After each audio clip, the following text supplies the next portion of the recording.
Hello, my favorite student, and welcome back to my YouTube channel, English with Speaker. My name is Tanya. In today's video, we are going to break some common grammar myths that confuse even the best of us. Stick around if you want to sound more confident and natural in your English. Let's get started. Myth number 1, are double negatives always wrong? Actually, people sometimes use double negatives to stress a point in casual speech. For example, we don't need no help. I've been beat 3 times since we've been out here. I'm cool, man. Don't need no help. Please, back up. Back up. Don't need no help. He ain't got no time. Calm as she awaited a response to her email. Deciding that the idea was, what do you call that? A bad idea? He decided that we ain't got no time to wait for no email. I can find nothing. I can't find her clothes, her photo albums, nothing. So you can use double negatives in casual speech, but avoid them in academic writing. Myth number 2, and is it wrong to end a sentence with a preposition? So this is a common myth. Never end a sentence with a preposition. It sounds like a rule, right? But actually, it's not a problem at all in casual English. The only time you need to avoid it in formal writing. Let's look at some examples. What are you looking at? Who are you going with? But if you say, at what are you looking? Or with whom are you going?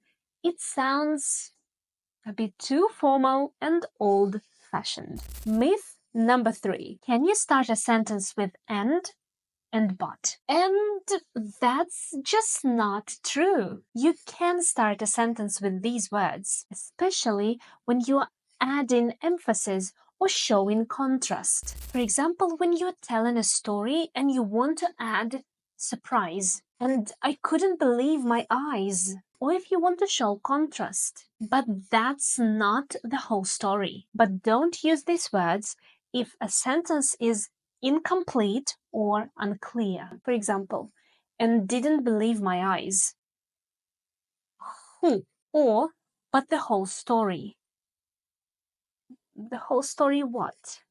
These sentences are incomplete, so we don't understand them, like they just don't make sense. So you can start your sentence with and or but if the sentence is complete and there is a subject and a verb. Myth number 4, and can you use they for one person? Here's a big one.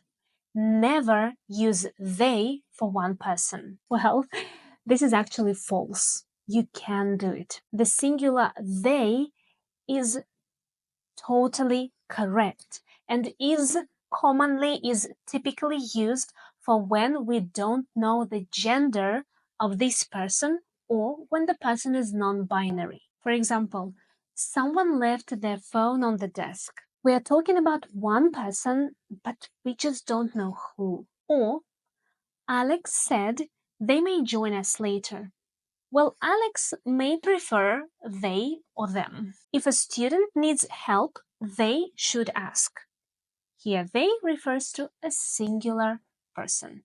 But again, a student can be a girl or a boy. Myth number 5. Always use e before consonants and n before vowels. Well, it's not quite the rule. It's about the sound that follows and not the letter. We say a hotel because H is pronounced hotel, but an hour, because H is silent. For acronyms, it's a UK company, although U is a vowel. When we say it, the sound is y. That's a consonant sound. That's why a UK company, but an MBA degree. An MBA degree. Because the letter M, when we say it, the first sound is M, an MBA degree. And the last myth, myth number 6, is IE the same as EG. So let's clear up the difference between them. They are not the same thing. Both of them come from Latin. And IE stands for id est. Id est in Latin, and in English it means in other words. And you usually use it to clarify some things. For example, I love tropical fruits.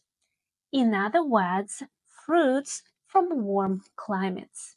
EG stands for exempli gratia, and it means, for example, and you usually use it to give examples.